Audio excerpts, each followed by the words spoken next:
Hello दोस्तों, अभिनव नाम है मेरा। स्वागत करता हूं एक बार फिर से आप लोगों का आपके अपने यूट्यूब चैनल मैथ्स बाय अभिनव राजपूत में। जैसा कि आप सबको पता है, हम लोगों ने एसएससी सीजीएल 2024 के लिए एक मॉक सीरीज स्टार्ट किया है। उसी सीरीज को हम आगे बढ़ा रहे हैं। आज हम लोग आरबीई का जो लाइव मॉक होता है उसका सॉल्यूशन आपके लिए लेकर आए हैं। ये मॉक हर वीक होता है। आप मेरे टेलीग्राम चैनल मैथ्स बाय अभिनव राजपूत पर मैं लिंक भेज देता हूं जैसे ही ये लोग लाइव करते हैं।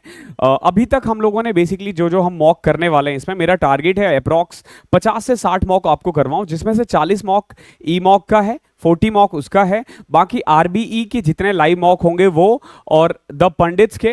पहले हमने ऑलिव बोर्ड भी लिया था, लेकिन ऑलिव बोर्ड का कॉपीराइट आ गया, जिसके कारण उन्होंने मना कर दिया है कि आप हमारा लाइव मॉक सॉल्यूशन नहीं दे सकते हो। तो सेम मेरा, अगर आप लोग आरबीई चैनल से कोई अगर ये देख रहा है या द पंडित से देख रहा है, अगर आपको भी ऑब्जेक्शन है हमारे लाइव मॉक सॉल्यूशन से, तो नीचे या फिर कम्युनिटी में ना हमारा जीमेल है, व्हाट्सअप नंबर है, आप कहीं पे भी बता सकते हो। इवन नीचे कमेंट्स भी कर सकते हो। नेक्स्ट टाइम से, या फिर इस वीडियो को मैं आराम से हटा दूंगा। इसमें कोई मुझे कोई कंट्रोवर्सी नहीं चाहिए, कोई वो नहीं, क्योंकि आई नो आपका मेहनत है। आप लोग इस 100 क्वेश्चंस को बनाने में, उसको कंपाइल करने में, उसका सॉल्यूशन प्रोवाइड करने में, ऐप पे लाइव करने में कितनी मेहनत होती है, आई नो, क्योंकि हमारा भी ऐप है ई मॉक। हमें पता है इसमें कितना पेन है, बट मैं अपनी तरफ से कोशिश करता हूं बच्चों को मैक्सिमम आउटपुट दे सकूं। इसलिए मैं मैक्सिमम कवरेज, क्योंकि इसमें जब हम 3 से 4 कंपनीज को एक साथ कवर करते हैं ना, तो एक तरह से हमें आइडिया हो जाएगा कि पेपर अगर इधर से उधर भी होता है ना, तो आप नहीं हिलने वाले हो। क्यों? क्योंकि आपने सारे मॉक्स दे दिए।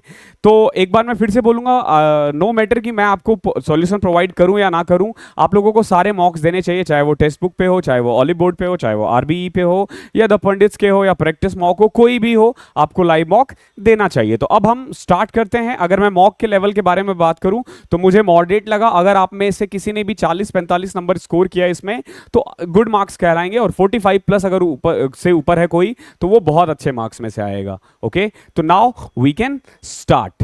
देखो हमारा पहला क्वेश्चन क्या है, दे रखा है cos square 22 minus sine square 68, बताओ किसके इक्वल होगा। तो बताओ, cos स्क्वायर 22 को आप सीधा साइन स्क्वायर 68 लिख सकते हो?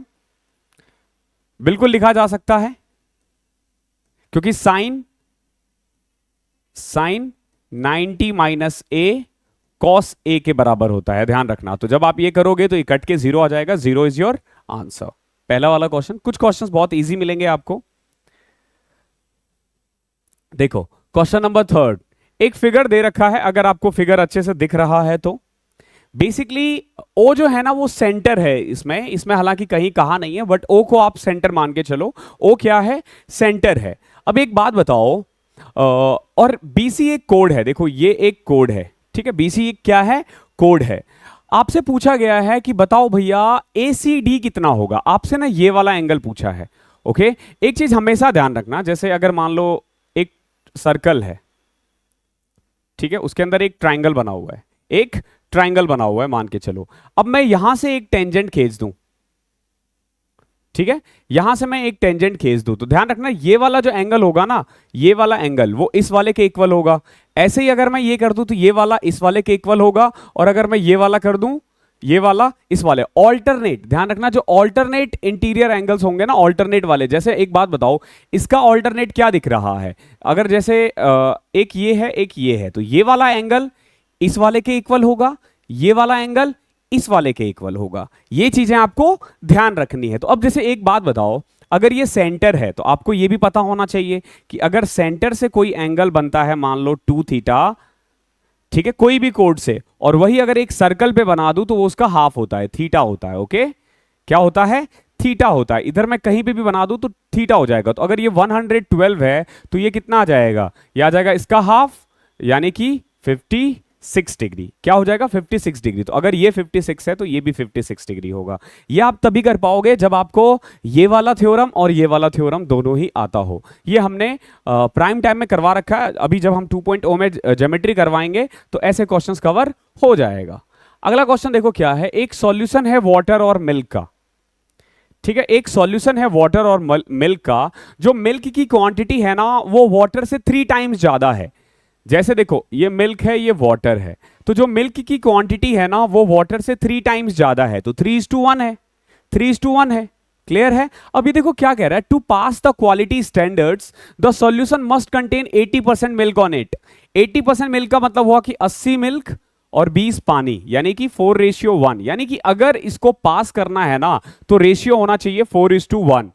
क्या होना चाहिए? 4:1। आगे देखो, अगर वॉल्यूम के है, यानी कि जो ओल्ड वॉल्यूम है ना, if the volume of the solution is के, यानी पहले की जो क्वांटिटी है ना वो के है, ठीक है, बट हमारे अकॉर्डिंग तो 1 और 3 4 था, तो इन्होंने कितना बोला है? के है, कोई दिक्कत नहीं है। अब आपसे पूछा है कि then how much pure milk in litres is to be added to the solution to pass the quality standard, यानी कि क्वालिटी स्टैंडर्ड को पास होने के लिए कितना प्योर मिल्क इसमें और मिलाना चाहिए। देखो एक बार क्वेश्चन, बेसिकली एक मिक्सचर है, उसमें 3:1 में मिल्क और वाटर है, लेकिन हमें एक स्टैंडर्ड को पास करना है और उस स्टैंडर्ड्स को पास करने के लिए ना रेशियो 4:1 होना चाहिए।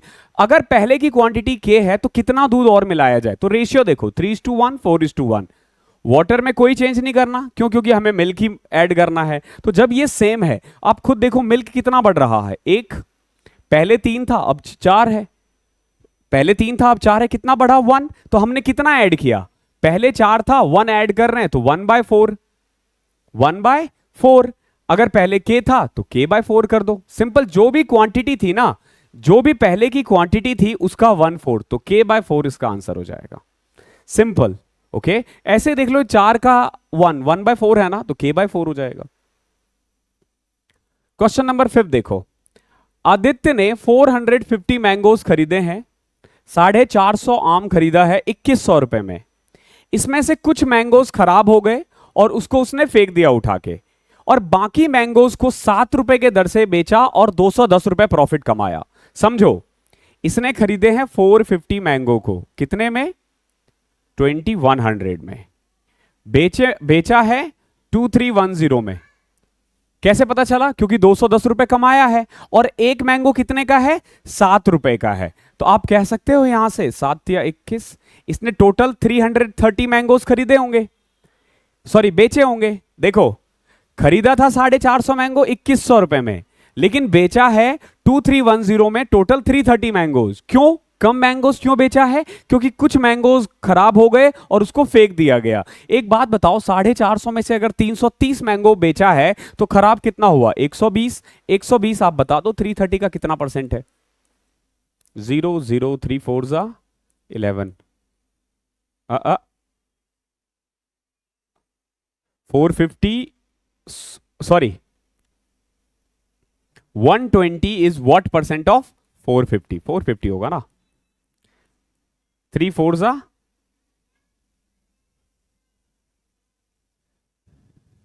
2310, 7 या 21,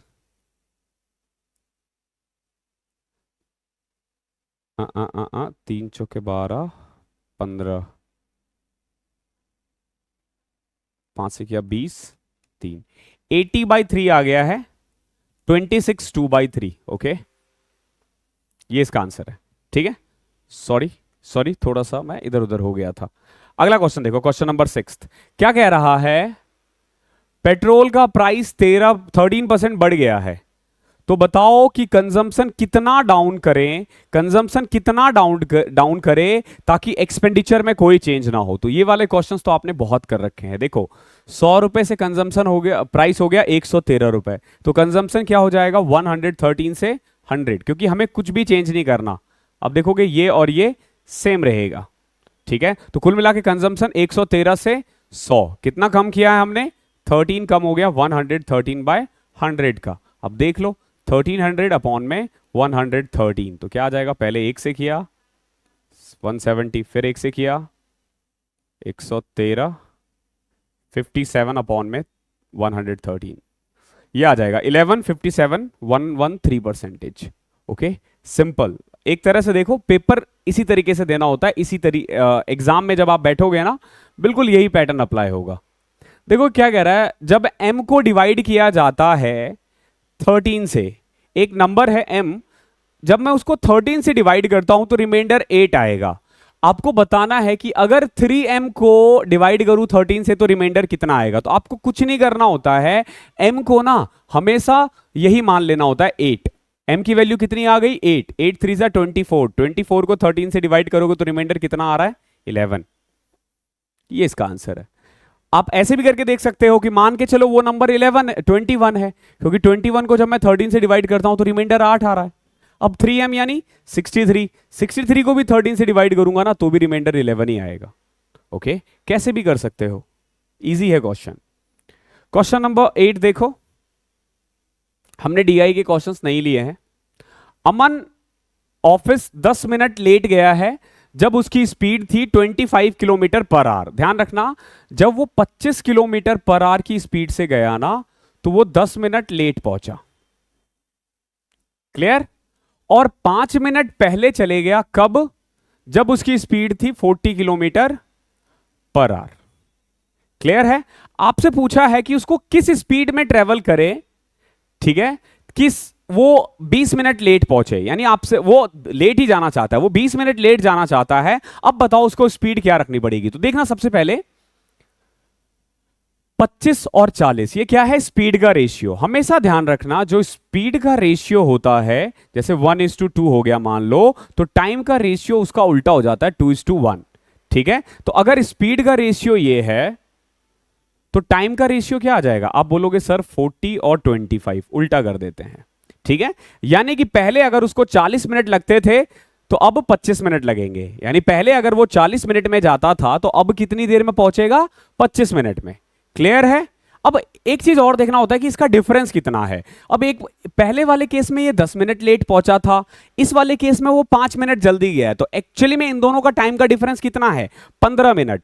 एक में 10 मिनट लेट, एक में 5 मिनट जल्दी, तो 15 मिनट का डिफरेंस है। और यहां पे भी 15 मिनट का ही डिफरेंस है। अगर आप देखोगे यहां पे भी 15 मिनट का ही डिफरेंस है, यानी कि पहले वाले केस में वो 25 किलोमीटर 40 मिनट में गया है और 10 मिनट लेट है, तो एक्चुअली में करेक्ट टाइम कितना है? 30 मिनट। तभी तो जब वो 25 मिनट में गया तो 5 मिनट जल्दी हो गया ना, यानी एक्चुअली में उसको पहुंचना चाहिए 30 मिनट में। कितनी देर में पहुंच जाना चाहिए? 30 मिनट में। अब ये कह रहा है कि अगर वो 20 मिनट लेट जाना चाहे, यानी कि अगर वो 50 मिनट में पहुंचना चाहे तो उसको क्या स्पीड रखनी पड़ेगी? सिंपल देखो, 50 मिनट 40 मिनट, ये क्या है? ये टाइम का रेशियो है। तो बताओ स्पीड का रेशियो क्या हो जाएगा? उल्टा कर दो, 40 50, यानी 4:5। ये क्या आ जाएगा? स्पीड का रेशियो। और इस वाले केस में, अगर इस वाले केस में देखोगे तो 25 था, तो इस वाले केस में कितना आ जाएगा? 20। इस वाले केस में कितना आ जाएगा? 20। क्यों? क्योंकि 4:5 ये स्पीड का रेशियो आ गया। कौन से वाले केस में? जब वो 10 मिनट लेट था और जब वो 20 मिनट लेट है, तो 20 मिनट लेट के लिए उसके पास 50 मिनट है। 50 और 40 का रेशियो 4:5 हो जाएगा। 5 की वैल्यू 25, 4 की वैल्यू 20 किलोमीटर पर आवर। ये इसका आंसर हो जाएगा। आसान क्वेश्चन था ये भी। 9 देखो क्या है? The distance between incentre and circumcentre of a right angle triangle with side 6 8 and 10। 6 8 and 10। Okay, देखो हमें क्या करना है इसमें ना, जो इन सेंटर और सरकम सेंटर है, ठीक है, जो इन सेंटर और सरकम सेंटर है ना, उनके बीच में डिस्टेंस निकालना है। क्या निकालना है? उनके बीच में डिस्टेंस निकालना है। तो सबसे पहले ना आपको ना, इसके लिए आपको इन सेंटर और सरकम सेंटर दोनों ही आना चाहिए निकालने के लिए। इन सेंटर होता है अंतः केंद्र, जिसको बोलते हैं, एक ट्राइंगल के अंदर जो बनता है।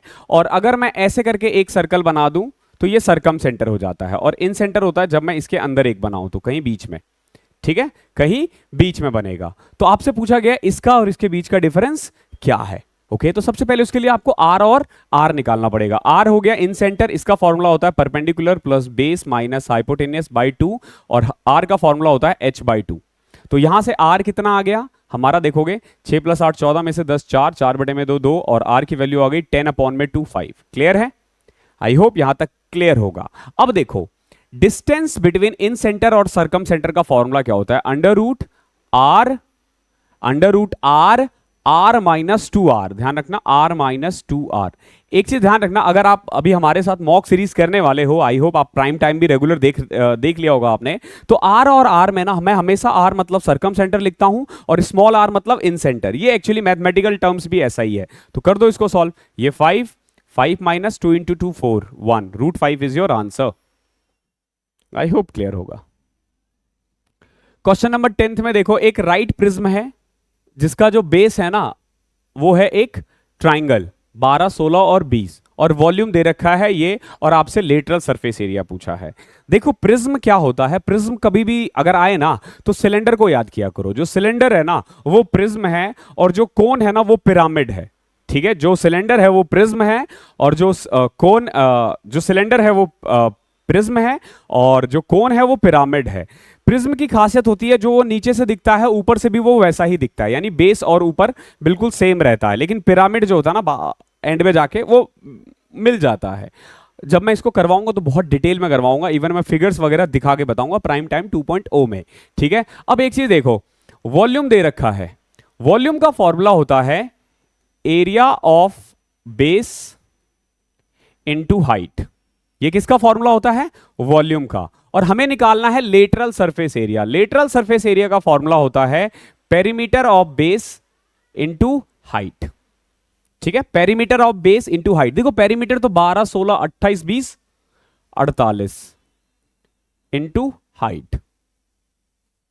ठीक है, हाइट निकालना है, आंसर आ जाएगा। तो एक तरीके से आप ये भी चेक कर सकते हो, इसमें से जो 48 के टेबल में आएगा वही आंसर है, जो 48 के टेबल में आएगा वही आंसर है, वरना नहीं है। ओके, वो छोड़ो, मतलब वो करना बाद में। जैसे अब पहले हम ये वाला निकाल लेते हैं, हाइट निकाल लेते हैं। देखो हाइट कितना दे, वॉल्यूम कितना दे रखा है, 7872।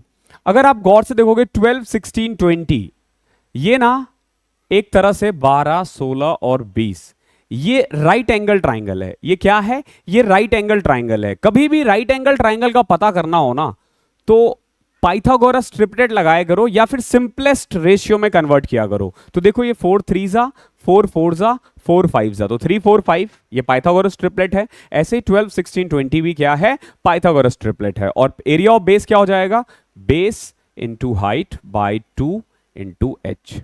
क्लियर है, 2 से कटा 6, अब इसको 6 से कट करते हैं 13, 12, 16 से कट करते हैं 16, 7 112, 16 8 128,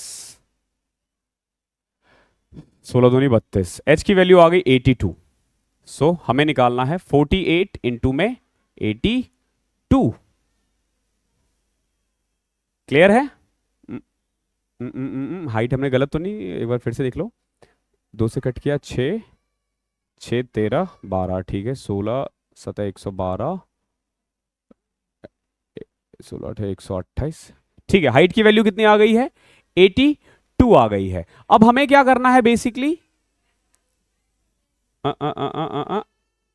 82। अब जरा गौर से देखो, अगर मुझे 48 को 82 से करना हो तो मैं कैसे करूंगा। मैंने सबसे पहले क्या किया, 42 को 50 से कर दिया, तो आप बोलोगे 4100 आ जाएगा। कितना आ जाएगा, 4100। अगर मैं उसमें से 162 घटा दूं तो 80 80 60, 164 तो आ जाएगा ना। 10 में से 4 गए 6, 9 में से 6 गए 3, 0 में से 1 गए 9, 3936 इज योर आंसर। ये आंसर आ जाएगा। ठीक है, बाकी आप मल्टीप्लाई भी करोगे तो भी, और वैसे हमें मल्टीप्लाई करने की जरूरत ही नहीं थी क्योंकि 8 2 66 था। यहीं से आप यूनिट डिजिट को देखते ही आगे बढ़ सकते थे। ओके, क्वेश्चन नंबर 11 देखो, a plus B plus C दे रखा है, a square plus B square plus C square दे रखा है, और ये निकालना है हमें। इसका फॉर्मूला आपको पता होना चाहिए, क्या होता है, a plus B plus C, A square plus B square plus C square minus A B minus B C minus A C. यही होता है ना इसका फॉर्मूला।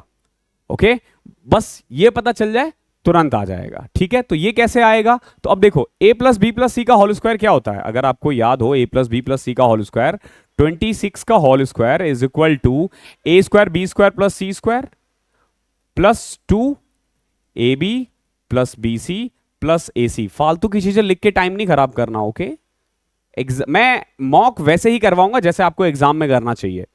इसको इधर ले आओ, 284 घटाओ, बेसिकली 108 घटा दो 400 में से, आ जाएगा answer 392 is equal to 2ab plus B C plus A C. वैसे बार बार इसको भी लिखने की जरूरत नहीं पड़ती है, 2 से डिवाइड कर दो, 196, 26 इंटू में 284 माइनस 196, 26 इंटू 88। अब एक बात बताओ, 88 को 26 से कैसे मल्टीप्लाई कर सकते हैं। देखो 88 को मैंने पहले 25 से किया, 100 से करके डिवाइड कर दो तो 2200 आ जाएगा, और फिर 88 को 1 से किया तो 2288, ये इसका आंसर आ जाएगा 2288। ये कैलकुलेशन है, कैलकुलेशन है। आप देखो इसको मल्टीप्लाई करने की जरूरत ही नहीं पड़ी, तुरंत निकाल दोगे आंसर। क्वेश्चन नंबर 12 देखो, अलजेब्रा हमारा कल से स्टार्ट होगा and what I can guarantee कि आप मेरी अलजेब्रा की 6-7 वीडियोस आएंगी, उसके बाद ना कभी भी इनमें आपको दिक्कत नहीं आएगी, मेरी गारंटी है। और पेड वाले बच्चों के लिए थोड़ी ज्यादा है। x प्लस 1/x माइनस 2 है तो x की वैल्यू कितनी आएगी, -1। कभी भी अगर x प्लस 1/x माइनस 2 हो तो x की वैल्यू -1 होती है, और अगर x प्लस 1/x 2 हो तो x की वैल्यू 1 होती है। अब पुट कर दो, -1 की पावर 7 -1 प्लस -1 की पावर 117 -1 और -1 -2। 13 देखो, सरफेस एरिया ऑफ क्यूब दे रखा है, ठीक है। जो घन है ना, घन, घन का पृष्ठीय क्षेत्रफल जो है वो दे रखा है। जब सिर्फ पृष्ठीय क्षेत्रफल या सरफेस एरिया बोले तो उसको टोटल सरफेस एरिया ही मानते हैं। क्या होता है, 6a²। क्या दे रखा है, 4704। इसको सॉल्व करते हैं, 6 7 42, 6 8 48, 6 6 24, a की वैल्यू आ गई 28। आपसे पूछा है वॉल्यूम बताओ क्या आएगा, तो वॉल्यूम आ जाएगा 28 का क्यूब। 28 का क्यूब क्या होता है, 8 8 64 8 32। देखो अब दो ऑप्शन आ गए हमारे पास, ठीक है, यानी यूनिट डिजिट 2 होना चाहिए। इनमें से कोई एक होगा, इनमें से कोई एक होगा, ये फॉर श्योर है, ठीक है।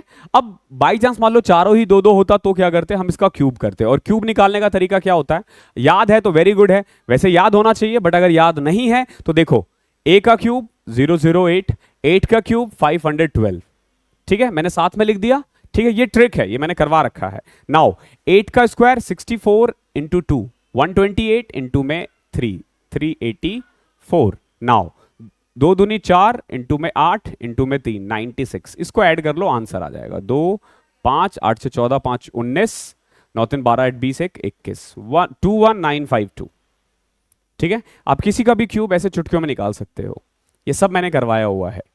क्वेश्चन नंबर 14 देखो, एक वॉच को, एक घड़ी को 1500 रुपए में बेचने के बाद एक शॉपकीपर को 25% का नुकसान होता है, तो बताओ अगर वो 3000 में बेचे तो उसे कितना प्रॉफिट होगा। समझो, जब वो 1500 का बेचता है ना तो उसको 25% का प्रॉफिट होता है, 25% सॉरी लॉस होता है। 25% लॉस का मतलब है कि 100 रुपए का सामान आप 75 रुपए में बेच रहे हो, ठीक है। तो आप कह सकते हो 1575 की वैल्यू है तो 100 की कितनी होगी, आप निकाल दोगे 2000। ये 2000 क्या है, ये कॉस्ट प्राइस है। अब ये कह रहा है कि अगर 3000 में बेचा जाए, अगर 2000 का सामान 3000 में बेचा जा रहा है तो प्रॉफिट होगा 1000, 1000 अपॉन में 2000, 1/2 यानी 50% का प्रॉफिट। बहुत आसान क्वेश्चन है, वही होता है इसमें 15-20 क्वेश्चंस तो ऐसे होते हैं जिसको आप देखते ही कर लोगे। Find the compound interest. आपसे 90,000 का कंपाउंड इंटरेस्ट पूछा है 1.5 ईयर के लिए 12% पर एनम के दर से, जब कंपाउंडेड हाफ ईयरली है। देखो कभी भी कंपाउंडेड हाफ ईयरली आ जाए ना तो हमेशा टाइम को डबल कर दो और इंटरेस्ट को हाफ कर दो, सब निकल जाएगा। जैसे देखो ये 1.5 ईयर है तो हम मानेंगे टाइम 3 साल, रेट ऑफ इंटरेस्ट 12% है, हम मानेंगे इंटरेस्ट 6%। अब कर लो, प्रिंसिपल वही है। तो देखो 90,000 का 6%, पहले साल कितना होगा 5400, अगले साल भी 5400, अगले साल भी 5400। ये फर्स्ट ईयर है, ये सेकेंड ईयर है, ये थर्ड ईयर है। ओके, कंपाउंड इंटरेस्ट करने का तरीका बता रहा हूं। तो तीनों साल सिंपल इंटरेस्ट तो सेम लगना है। दूसरे साल क्या होगा, इस पे भी इंटरेस्ट लगेगा 6%, तो 324 रुपए, 324। क्या किया मैंने, 5400 का 6% निकाल दिया, कितना 324। यहां उसको डबल कर दो 648, और फिर 324 का 6% निकालोगे तो 18, 19 से 20 के बीच में आएगा। ओके, इसको ऐड कर दो, जो आएगा आंसर आ जाएगा। ठीक है, इसको ऐड किया तो 16,200, ये आ जाएगा 972, और वो 20 के करीब है, बाद में ऐड कर देंगे। 72 11 17,172 प्लस 20 17,192, ये रहा आंसर। अप्रोक्स में चल रहे हैं, देखो कभी भी ना एग्जैक्ट निकालने के पीछे मत भागना, एग्जैक्ट के पीछे मत भागना। ओके, अगला देखो, हमें इसमें बताना है कि बताओ भैया कौन सा स्टेटमेंट एकदम गलत है, बिल्कुल गलत है। ठीक है, sine A is equal to tan A cos A. देखो टेन ए को लिख सकता हूं मैं साइन ए अपॉन में कॉस ए, कॉस से कॉस कट जाएगा, साइन ए ये सही है। कॉस ए सेक ए को वन बाय कॉस कर सकते हो, कट जाएगा वन है, ये भी सही है। Tan square plus sec square, देखो sec square minus tan square one होता है, ना कि tan square plus sec square one होता है। तो ऑप्शन नंबर 3 जो है ना वो गलत है, यही इसका आंसर है। एक कॉन्स्टिट्यूएंसी था, अभी अभी चुनाव गया है, रिजल्ट आ गया है, सब वही है, सब खुश है। ओके, एक कॉन्स्टिट्यूएंसी है जिसमें 90% जो है ना टोटल नंबर ऑफ पीपल उन्होंने वोट्स दिया है इलेक्शन में। जैसे मान लो अगर 100 आदमी है ना, तो 100 में से 90 आदमी ने वोट दिया, 10 ने वोट नहीं दिया। ठीक है, 10 ने वोट नहीं दिया, 90 ने वोट दिया है। आगे देखो 10% of the votes were declared invalid. अब देखो जितने भी वोट्स डले ना उसका 10% जो है वो इनवैलिड था और बचा हुआ जो है वो क्या है, वो वैलिड है। क्लियर है? यानी अगर 100 लोगों ने, टोटल 100 लोगों का नाम था ना, तो 81 ही वैलिड वोट है। अब देखो क्या पूछा है, if there were 5 lakh people on the electoral roll, Dharam secured 1,50,000 valid votes. देखो अगर टोटल 5 लाख है इलेक्टोरल वोट्स में, यानी अगर 5 लाख है इस 100 की जगह पे, तो धर्म को मिले हैं 1,50,000। सो व्हाट वी कैन से कि ऑलमोस्ट 30%, ऑलमोस्ट नहीं एग्जैक्ट 30%, क्योंकि 1.5 लाख जो है 1,50,000 5 लाख का 30% है। दैट मीन्स कि धर्म को कितना वोट मिला है, 30। धर्म को कितना मिला है, 30। धर्म को कितना वोट मिला है, 30% ना, 100 का 30%। अब आपसे पूछा है कि बताओ धर्म को वैलिड वोट का कितना परसेंट मिला है। वैलिड वोट का देखो टोटल वोट मिला है 30 और वैलिड वोट है 81, तो 81 का कितना परसेंट है यही निकालना है। कर दो इसको सॉल्व, 3 से कट किया तो 1027, तो 27 दिया 81, 190, 37 पॉइंट समथिंग आएगा। क्वेश्चन नंबर 18 देखो, इस क्वेश्चन को करने से पहले एक चीज जान लो, कभी भी A square plus B square is equal to दे रखा हो ए बी प्लस में बी ए, मान के चलो, ठीक है, या फिर A square plus B square plus C square is equal to दे दे, इसको A B plus B A के बदले 2ab भी बोल सकता है, या इसको ऐसे दे दे A B plus B C plus A C. तो इन वाले केसेस में ना ए की वैल्यू 2 होती है, बी की वैल्यू भी 2 होती है और सी की वैल्यू भी 2 होती है, 2 ही होती है। अब देख लो 2 2 जा 4, 4 4 ऐड करोगे 12, 2 2 जा 4, 4 4 12, यानी 2 है वैल्यू। तो कुल मिला के देखो, मैं लिखूं ए की पावर 4, बी की पावर 4 या सी की पावर 4, क्या फर्क पड़ता है, सबका मतलब तो यही है ना, 2 की पावर 4 कॉमन ले लिया, अंदर बचा 11 प्लस 13 प्लस 17। नीचे देखो ए स्क्वायर बी स्क्वायर, 2 स्क्वायर यानी 2 की पावर 4, 17 अंदर 9 प्लस में 15, ये कट जाएगा, 11 13 24 17 41, 17 9 26 15 41 कट जाएगा, 1 इज योर आंसर। कितना आसान है, बहुत बच्चों से हिला भी नहीं होगा ये क्वेश्चन। वो सोच रहे होंगे कि क्या करें क्या ना करें। D and E are points on the side AB and AC. AB और AC बेसिकली एक ट्राइंगल है, ठीक है, जिसमें D और E जो है मतलब साइड है एक ट्राइंगल का। जैसे इसको ले लो, ये A है, ये B है और ये C है। D किस पे है, AB पे, और E किस पे है, AC पे। और इस तरीके से है कि DE और BC एक दूसरे से पैरेलल है, और रेशियो दे रखा है AD और DB का कितना, 4:5। जैसे ये 4:5 है तो आपको पता होना चाहिए ये 4 होगा और ये 9 होगा, ये रेशियो है। ओके, ये रेशियो है।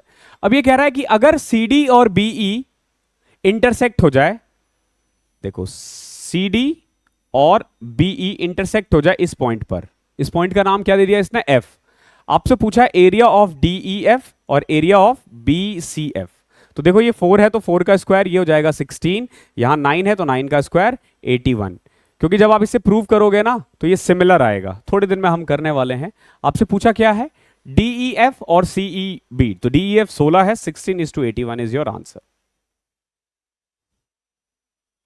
क्वेश्चन नंबर 20 देखो, एवरेज ऑफ 10 नंबर इज 14।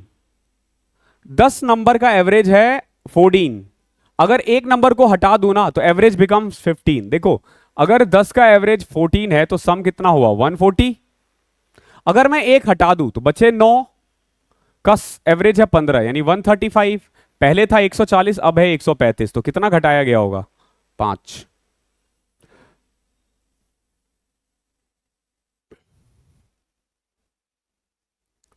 देखो the value of 51 divided by this they रखा है। सॉल्व करें। देखो 51 डिवाइड, यहां देखो पहले इस वाले ब्रैकेट को सॉल्व करोगे फिर इसके साथ, ठीक है। वैसे प्लस है तो कोई फर्क नहीं पड़ता। 25 प्लस 25 ऑफ 12, ऑफ को पहले सॉल्व करोगे यानी मल्टीप्लाई करोगे तो 25 ऑफ 12 हो जाएगा 300। 300 divided by 10 sorry 30 is equal to 10 minus इधर देखो 5 की पावर 4, ये मल्टीप्लाई पहले होगा 125 इंटू 5 625,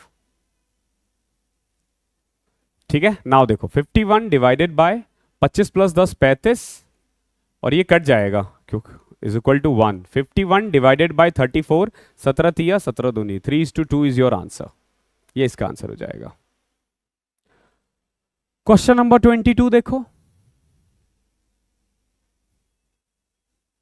अगर sine 6x minus 36 cos 6x minus 36 cos 6y plus 36 equal है तो बताओ x प्लस वाई की वैल्यू कितनी होगी। तो हमें पता है sine A is equal to cos 90 minus A. इस फॉर्मूले को हमेशा ध्यान रखना। तो सिंपल देखो 6x minus 36 is equal to 90 minus 6y minus 36। 6y को इधर ले आओ 6x प्लस 6y और इस 36 को उधर लेके चले जाओ तो 36 और 36 कट जाएगा 90 बचेगा।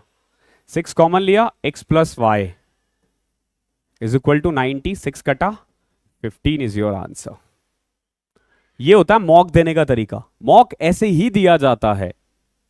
एक आदमी है किसी काम को 6 दिन में करता है, बी उसी काम को 18 दिन में करता है। देखो ए किसी काम को 6 दिन में करता है, बी 18 दिन में करता है, दोनों मिलकर 4 दिन काम करते हैं।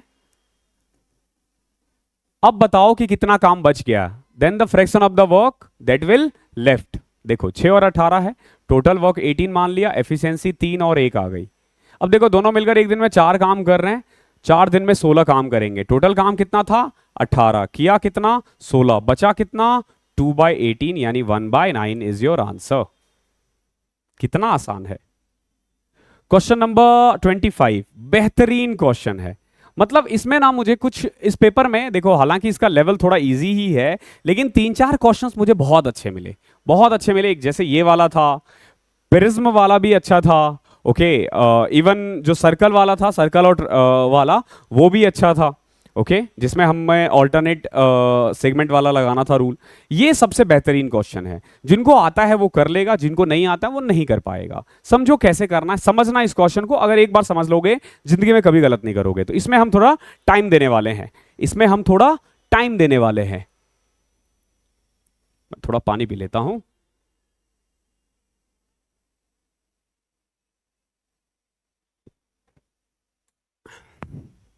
देखो A and B runs for a kilometer and A wins by 15 second. देखो A और B दोनों मिलकर एक रेस में जाते हैं और A 15 सेकेंड से जीत जाता है। यानी कि A अगर मान लो 1 सेकेंड में दौड़ा होगा ना, तो B उससे 15 सेकेंड ज्यादा लिया है। मानते हो? 15 सेकेंड से जीतने का मतलब यही हुआ है कि मैं पहुंच गया हूं ना, उसके 15 सेकेंड बाद वो वहां आया है। ये नहीं कि हम दोनों के बीच में 15 सेकेंड का डिफरेंस है। 15 सेकेंड जीतने का मतलब यही हुआ कि वो उससे 15 सेकेंड पहले आ गया, ओके। फिर ए और सी का रेस हुआ और ए 200 मीटर से हरा दिया। फॉर एग्जांपल मान लो 1 किलोमीटर का रेस था ना, 1000 मीटर का, तो ए जब यहां पहुंचा ना तो सी यही था, सी यही था, यानी सी केवल और केवल 800 मीटर ही दौड़ पाया था। इन दोनों के बीच का डिफरेंस अभी भी कितना था 200 मीटर। ध्यान रखना ये ए और सी का बोला है। अब आगे देखो, और फिर एंड में हुआ बी और सी का। देखो अभी तक किस किस का हुआ है, पहले हुआ ए और बी का, ए ने बी को हरा दिया 15 सेकंड से। फिर हुआ ए और सी का, ए ने सी को भी हरा दिया लेकिन 200 मीटर से हराया है यहां पे। फिर बी और सी का हुआ और बी ने जीता है उसको सी से 30 सेकंड में। ध्यान रखना बी जितनी देर में भी पहुंचा ना, समझना, बी जितनी भी देर में पहुंचा है सी उससे 30 सेकंड ज्यादा देर में पहुंचा है। मानते हो इस चीज को? मैंने क्या किया देखो, finally B and C run and B wins by 30 second का मतलब यही हुआ कि बी जब पहुंचा था, बी कितनी देर में पहुंचा था? x+15 में। सी उसके 30 सेकंड बाद पहुंचा, यानी x+45 सेकंड में। क्लियर है? आई होप कोई दिक्कत नहीं होगी। तो सी कितनी देर में पहुंचा? x+45 में। तो अब कम से कम आप ये तो कह सकते हो कि ए कितनी देर में भागा, बी कितनी देर में पहुंचा, सी कितनी देर में पहुंचा। ए पहुंचा है x सेकंड में, बी x+15 सेकंड में, और सी x+45 सेकंड में। क्लियर है? x मैं एक तरह से मान रहा हूं, जरूरी नहीं है यहां पे x की वैल्यू, कुछ भी मान सकते हैं। मैंने x मान लिया यहां पे, x इतना बुरा नहीं होता है। आगे देखो, आपसे पूछा है in how much time B complete the race. आपको बताना है कि बी कितनी देर में पहुंचा। बहुत आसान क्वेश्चन है, समझो। जब मैं ए और सी को कंपेयर करूं, जब मैं ए और सी को कंपेयर करूं, समझना, ए पहुंचा है x सेकंड में, सी पहुंचा है x+45 सेकंड में, यानी कि सी ने एक्चुअली में 45 सेकंड ज्यादा लिया है। यही तो बोलोगे ना, जो सी है वो 45 सेकंड ज्यादा लिया है। इससे पहले भी एक रेस हुआ था, अगर आपको याद हो तो। देखो यहां पे ए जब पहुंच गया था ना, सी पीछे था कितना? 200 मीटर। तो कुल मिला के ए के पहुंचने के बाद सी को ये 200 मीटर और चलना होगा, यही ना? समझो इस चीज को, ए ने सी को 200 मीटर से हरा दिया था, ओके, और ए को सी ने टाइम से 45 सेकंड से हराया। यानी कि या तो आप कह लो कि 200 मीटर से हराया या फिर 45 सेकंड से हराया, बात वही है। या तो कह दो 200 मीटर से हराया या फिर 45 सेकंड से हराया। 45 सेकंड का मतलब यह हुआ कि सी ने आखिरी का जो 200 मीटर चला ना, उसे चलने में उसको 45 सेकंड लगे हैं। समझना, अगर वो 200 मीटर 45 सेकंड में चला है तो 1000 मीटर चलने में उसे कितना टाइम लगता? गुना में 5 कर दो, 225 second. So what we can say कि एक्चुअली में जो सी है ना, सी को पहुंचने में लगा होगा कितना? 225। ओके, यानी x+45 कितना है? 225। तो x की वैल्यू आ गई 180, यह आ जाएगा 195। अब इसमें जिसका जैसे पूछा आप निकाल सकते हो। देखो बी पहुंचा 195 सेकंड में, ये इसका आंसर है। बहुत बढ़िया क्वेश्चन है ये, बहुत ही बेहतरीन क्वेश्चन है। आई होप क्लास अच्छी लगी है। क्लास अच्छी लगी है तो वीडियो को लाइक शेयर सब्सक्राइब करते हुए जाना, और मिलते हैं अगले वीक। और अगर RBE चैनल देख रहे हो तो प्लीज़ आप मुझे एक बार, आपको अगर प्रॉब्लम नहीं है तो भी आप कमेंट कर दो, और अगर है तो भी कर दो, या फिर आप हमें मेल भी कर सकते हो, हम चुपचाप हटा देंगे। फिर ज़रूरी नहीं है कि यहाँ पे आके मैं किसी को बताऊंगा, आप चुपचाप मैं बंद कर दूंगा। Okay, thank you so much. Okay, मिलता हूँ अगली क्लास में।